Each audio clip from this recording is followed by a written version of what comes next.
नमस्कार दोस्तों, स्वागत है आप सभी का कर्मवीर आईसीएस में, जहां पर मैं मधु पूरी इंडियन पॉलिटी को एमसीक्यू वाइज कवर करा रही हूं। आज का लेक्चर नंबर 53 है, जो कि बेस्ड है द पार्लियामेंट में। आप किसी भी एग्जाम की तैयारी कर रहे हो, अगर इंडियन पॉलिटी आपके सिलेबस में है तो ये पूरी की पूरी प्लेलिस्ट आप सभी के लिए काफ़ी हेल्पफुल होगा। मेरी आप सभी से रिक्वेस्ट है कि इस पूरी की पूरी प्लेलिस्ट को कम से कम 3 से 4 बार जरूर देखें, जिससे कि जब आप एग्जामिनेशन हॉल में बैठें और पॉलिटी क्वेश्चंस को सॉल्व करें तो आपके लिए काफ़ी ईजी हो और आप अच्छे से वहाँ पे सारे क्वेश्चंस को अटैम्प्ट कर पाएँ। क्योंकि पॉलिटी एक काफ़ी स्कोरिंग सब्जेक्ट है, लेकिन इसको अच्छे से अटेम्प्ट करने के लिए इसके क्वेश्चंस का निरंतर अभ्यास करना बहुत ही ज़रूरी है। और इस निरंतर अभ्यास की श्रृंखला में ये पूरी की पूरी पॉलिटी के जो क्वेश्चंस हैं, ये आप सभी के लिए बनाए जा रहे हैं, जिससे कि आप ज़्यादा से ज़्यादा क्वेश्चंस को सॉल्व कर पाएँ और एग्जामिनेशन हॉल में आप उसको अच्छे से इम्प्लीमेंट कर पाएँ। इसी उम्मीद के साथ चलते हैं अपने पहले क्वेश्चन की तरफ। Question number first, the objective of right to information act is to. सूचना का अधिकार अधिनियम का उद्देश्य है, आपके ऑप्शंस हैं A secure access to information from public authorities, सार्वजनिक अधिकारियों से जानकारी तक सुरक्षित पहुंच, B provide information to the public by a person who has the information, उस व्यक्ति द्वारा जनता को जानकारी प्रदान करना जिसके पास जानकारी है, C provide information by government on a public place, सार्वजनिक स्थान पर सरकार द्वारा जानकारी प्रदान करना, D secure information by police from culprit, police द्वारा अपराधियों से जानकारी सुरक्षित करना। तो पहले क्वेश्चन का आंसर क्या हो जाएगा? Option A secure access to information from public authorities. First question का आंसर क्या होगा? Option A. चलते हैं नेक्स्ट क्वेश्चन की तरफ। Question number 2, consider the following statement. First, as per the Right to Education Act, to be eligible for appointment as a teacher in a state, a person would be required to possess the minimum qualification laid down by the concerned state council of teacher education. Second, as per the RTE Act, for teaching primary classes, a candidate is required to pass a teacher eligibility test conducted in accordance with the National Council of Teacher Education guideline. Third, in India, more than 90% of teacher education institutions are directly under the state government. Which of the statement given above is are correct? इस type के questions में आप लोग याद रखिएगा कि आपसे correct पूछा जा रहा है कि इनकरेक्ट, और स्टेटमेंट को एक बार जरूर, 1 से 2 बार जरूर रीड कर लिया कीजिए। क्वेश्चन क्या कह रहा है कि निम्नलिखित कथनों पर विचार करें। पहला, शिक्षा का अधिकार अधिनियम के अनुसार किसी राज्य में शिक्षक के रूप में नियुक्ति के लिए पात्र होने के लिए एक व्यक्ति को संबंधित राज्य परिषद द्वारा निर्धारित न्यूनतम योग्यता रखने की आवश्यकता होगी। दूसरा, आरटीई अधिनियम के अनुसार प्राथमिक कक्षाओं को पढ़ाने के लिए एक उम्मीदवार को राष्ट्रीय अध्यापक शिक्षा परिषद के दिशा निर्देशों के अनुसार आयुक्त शिक्षक पात्रता परीक्षा उत्तीर्ण करना आवश्यक है। तीसरा, भारत में 90% से अधिक शिक्षा संस्थान सीधे राज्य सरकारों के अधीन है। तो ऊपर दिए गए कथनों में से कौन सा कथन सही है, ये आपको बताना है। बताइए इस क्वेश्चंस में क्या आंसर होगा, कौन सा स्टेटमेंट सही है, आपसे ये पूछ रहा है। देखिए, जो दूसरा स्टेटमेंट क्या कह रहा है कि as per the RTE act for teaching primary classes a candidate is required to pass a teacher eligibility test conducted in accordance with the National Council of Teacher Education guideline. ये statement बिल्कुल सही statement है, ठीक है, और आपसे इसमें सही स्टेटमेंट ही पूछा जा रहा है, तो सिर्फ दूसरा स्टेटमेंट बिल्कुल सही है। तो इस तरीके इसका आंसर क्या हो जाएगा? Option B, 2 only.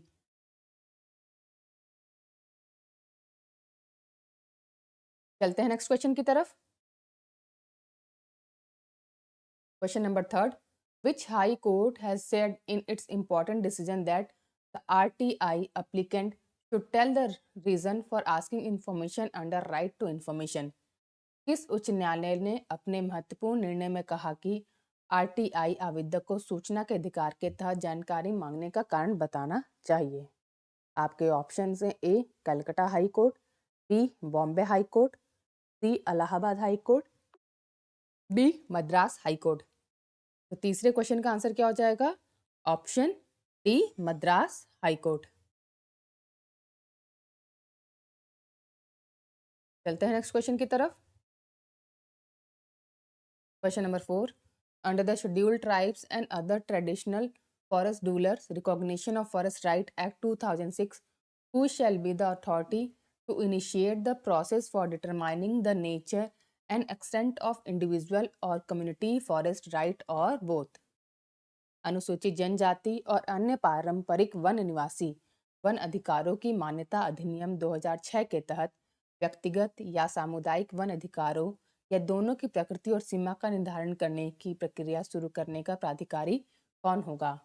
आपके ऑप्शन हैं A state forest department, B district collector या deputy commissioner, C tehsildar, block development officer, mandal revenue officer, D gram सभा।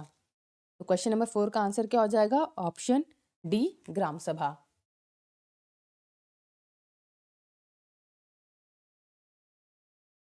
चलते हैं नेक्स्ट क्वेश्चन की तरफ। Question number 5, the national green tribunal act 2010 was enacted in consonance with which of the following provision of the Constitution of India? First, the right to a healthy environment constituted as part of right to life under Article 21st. Second, provision of grant for raising the level of administration in the scheduled tribes under Article 275. 1. Third, power and function of Gram Sabha as mentioned under Article 243A. Select the correct answer using the code given below. Question क्या कह रहा है कि राष्ट्रीय हरित अधिकरण अधिनियम 2010 भारत के संविधान के निम्नलिखित प्रावधानों में से किसके अनुरूप बनाया गया है? पहला, स्वस्थ पर्यावरण का अधिकार अनुच्छेद 21 के तहत जीवन के अधिकार का एक हिस्सा माना जाता है।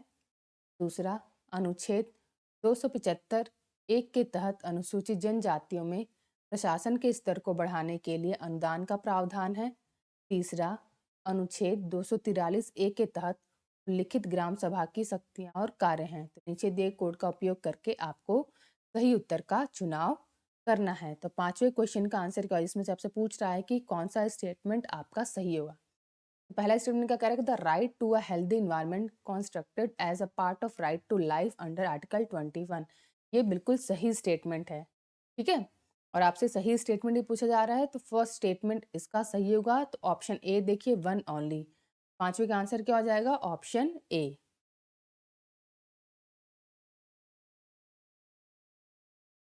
चलते हैं नेक्स्ट क्वेश्चन की तरफ। Question number 6, within how many days an appeal can be made by an aggrieved person by decision of the national green tribunal to the supreme court? National green tribunal के निर्णय से पीड़ित व्यक्ति द्वारा कितने दिनों के भीतर उच्चतम न्यायालय में अपील की जा सकती है? आपके ऑप्शन हैं ए 30 डेज, बी 45 डेज, सी 60 डेज, डी 90 डेज। छठे क्वेश्चन का आंसर क्या हो जाएगा? Option D 90 days. चलते हैं नेक्स्ट क्वेश्चन की तरफ। Question number 7, national green tribunal was establish by the government of India in? राष्ट्रीय हरित अधिकरण एनजीटी की स्थापना भारत सरकार द्वारा कब की गई थी? आपके ऑप्शन हैं ए 2007, बी 2008, सी 2009 और डी 2010। सातवें क्वेश्चन का आंसर क्या हो जाएगा? Option D 2010। चलते हैं नेक्स्ट क्वेश्चन की तरफ। Question number 8, which one of the following statement with respect to the land acquisition act 1894 is not true? भूमि अधिग्रहण अधिनियम 1894 के संबंध में निम्नलिखित में से कौन सा कथन सत्य नहीं है? आपके options A it was made by the British rulers, यह ब्रिटिश शासकों द्वारा बनाया गया था। B its purpose was to help the process of land reform in India, इसका उद्देश्य भारत में भूमि सुधार की प्रक्रिया में मदद करना था।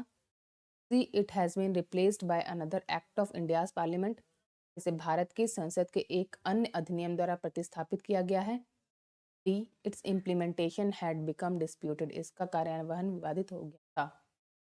तो इसमें से आपको बताना है कौन सा कथन सत्य नहीं है। 8वें क्वेश्चन का आंसर क्या हो जाएगा? Option B, its purpose was to help the process of land reform in India. इसका उद्देश्य भारत सरकार में भूमि सुधार की प्रक्रिया में मदद करना नहीं था। और आपका पूछा क्या जा रहा है इसमें कौन सा कथन सत्य नहीं है, तो बी इसका आंसर हो जाएगा। चलते हैं नेक्स्ट क्वेश्चन की तरफ। Question number 9, the prevention of money laundering act came into force in India during. Bharat में धन संशोधन निवारण अधिनियम कब लागू हुआ?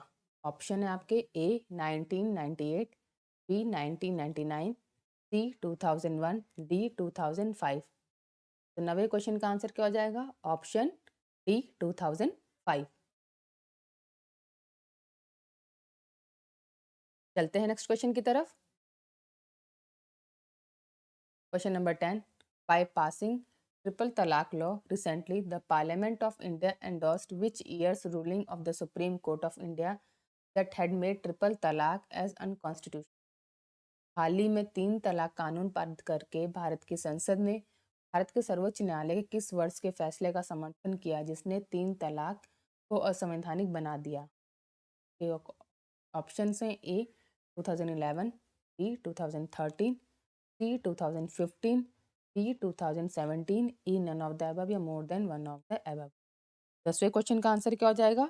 Option D 2017।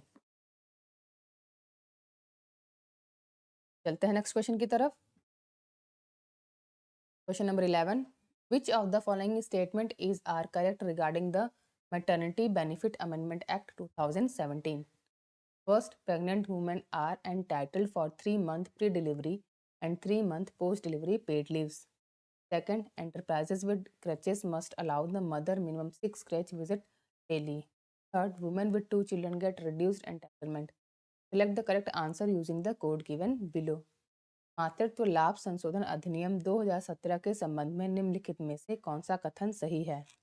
पहला, गर्भवती महिलाएं प्रसव से पहले 3 महीने और प्रसव के बाद 3 महीने को सार्वजनिक छुट्टी की हकदार हैं। दूसरा, क्रैच वाले उद्यमों को मां को प्रतिदिन कम से कम 6 क्रैच की अनुमति देनी होगी। तीसरा, 2 बच्चों वाली महिलाओं को कम अधिकार मिलते हैं। नीचे दिए गए कोड का उपयोग करके आपको सही उत्तर का चुनाव करना है। तो इसमें से आपको बताना है कौन सा स्टेटमेंट सही है। सही इसमें से कौन सा स्टेटमेंट सही होगा? तीसरे क्वेश्चन का आंसर क्या होगा? इसका आंसर हो जाएगा जो तीसरा स्टेटमेंट है, women with 2 children get reduce entitlement, ये स्टेटमेंट बिल्कुल सही है। तो C is the right answer. Option C is the.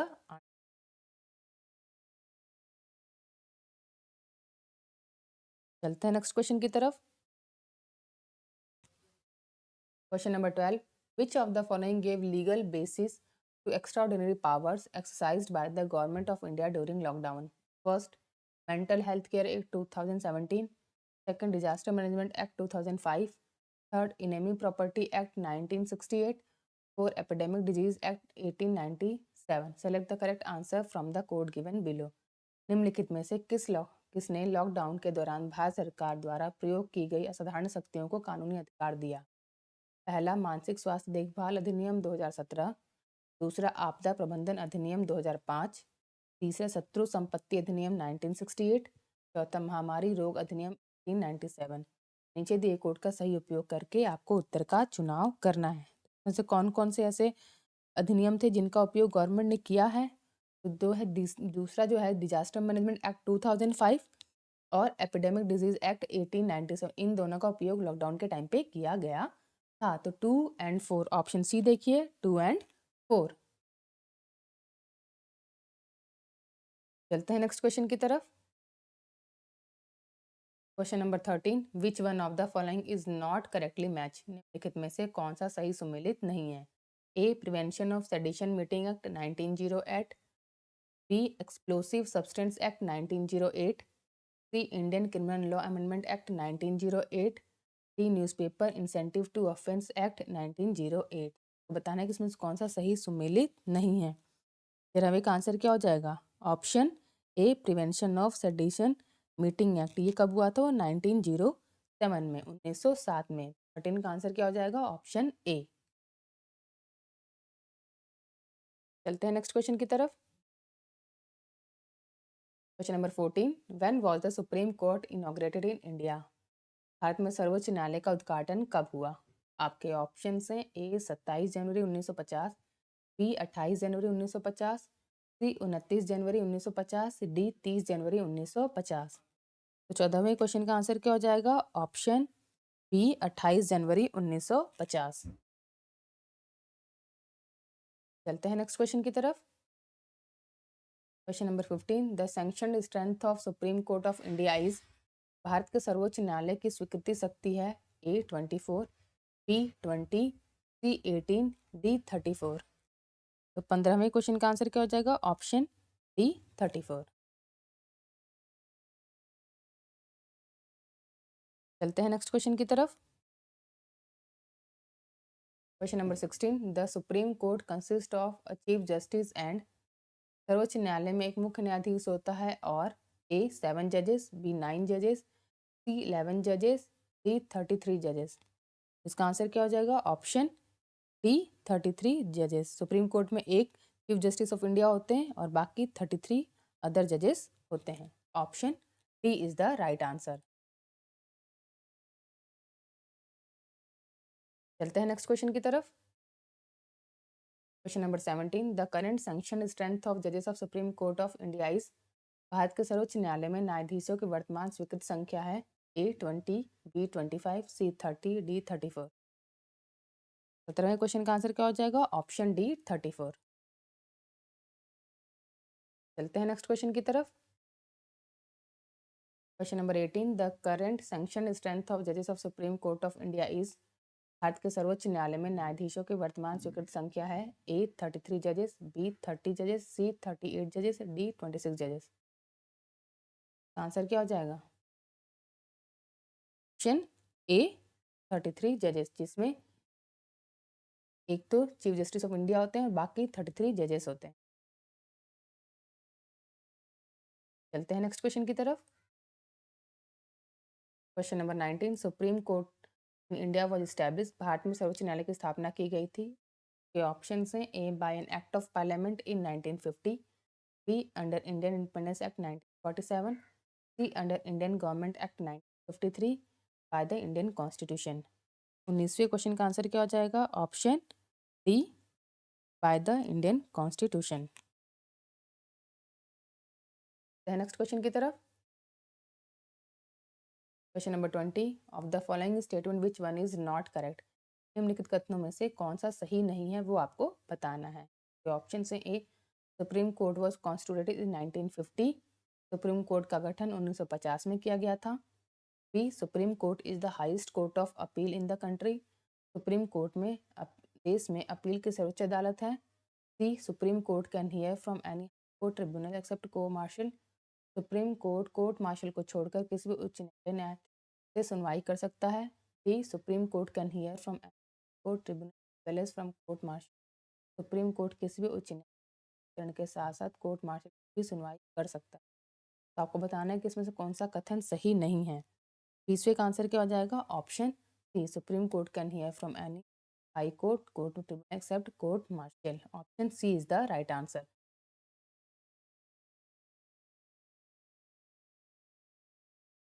चलते हैं नेक्स्ट क्वेश्चन की तरफ। Question number 21, the power to increase the number of जजेस in supreme court of India is vested in? भारत के सर्वोच्च न्यायालय में न्यायाधीशों की संख्या बढ़ाने की शक्ति किसमें निहित है? आपके ऑप्शन हैं A the president of India, B the parliament, C the chief justice of India, D the law commission. 21st question का आंसर क्या हो जाएगा? Option B the parliament under article 124। चलते हैं नेक्स्ट क्वेश्चन की तरफ। क्वेश्चन नंबर 22, अ जज of the supreme court may resign his office by writing a letter to? उच्चतम न्यायालय का कोई न्यायाधीश किसे पत्र लिखकर अपने पद से इस्तीफा दे सकता है? आपके ऑप्शन हैं A the chief justice, B the president, C the prime minister, D the law minister. 22वें क्वेश्चन का आंसर क्या हो जाएगा? Option B the president. चलते हैं नेक्स्ट क्वेश्चन की तरफ। Question number 23, who appoint the जजेस of the supreme court of India? भारत के सर्वोच्च न्यायालय के न्यायाधीशों की नियुक्ति कौन करता है? आपके ऑप्शन हैं A the prime minister, B the president, C. The Chief Justice of India. D. The Ombudsman. E. None of the above या more than one of the above. 23वें क्वेश्चन का आंसर क्या हो जाएगा? Option B, the president. चलते हैं next question की तरफ। Question number 24, what is the retirement age of the जज ऑफ द सुप्रीम कोर्ट? सर्वोच्च न्यायालय के न्यायाधीशों की सेवानिवृत्ति की आयु क्या है? ये ऑप्शन हैं ए 60 वर्ष, बी 62 वर्ष, सी 65 वर्ष, डी 70 वर्ष। ये उपयुक्त में से कोई नहीं, उपयुक्त में से एक से अधिक। 24वें क्वेश्चन का आंसर क्या हो जाएगा? ऑप्शन सी 65 ईयर्स या 65 वर्ष। चलते हैं नेक्स्ट क्वेश्चन की तरफ। क्वेश्चन नंबर 25, अ जज of the supreme court may resign his office by writing to. उच्चतम न्यायालय का एक न्यायाधीश किसको पत्र लिखकर अपने पद से इस्तीफा दे सकता है? आपके ऑप्शन हैं A the president, B the prime minister, C the law minister, D the attorney general of India, E none of the above, more than one of the above. 25वें क्वेश्चन का आंसर क्या हो जाएगा? Option A the president. इस प्रकार आज हमने set of 25 questions को कंप्लीट कर लिया है। अगर आप सभी को ये सीरीज़ अच्छी लग रही है तो प्लीज़ लाइक कीजिए, कमेंट कीजिए और सब्सक्राइब कीजिए कर्मवीर आईसीएस को।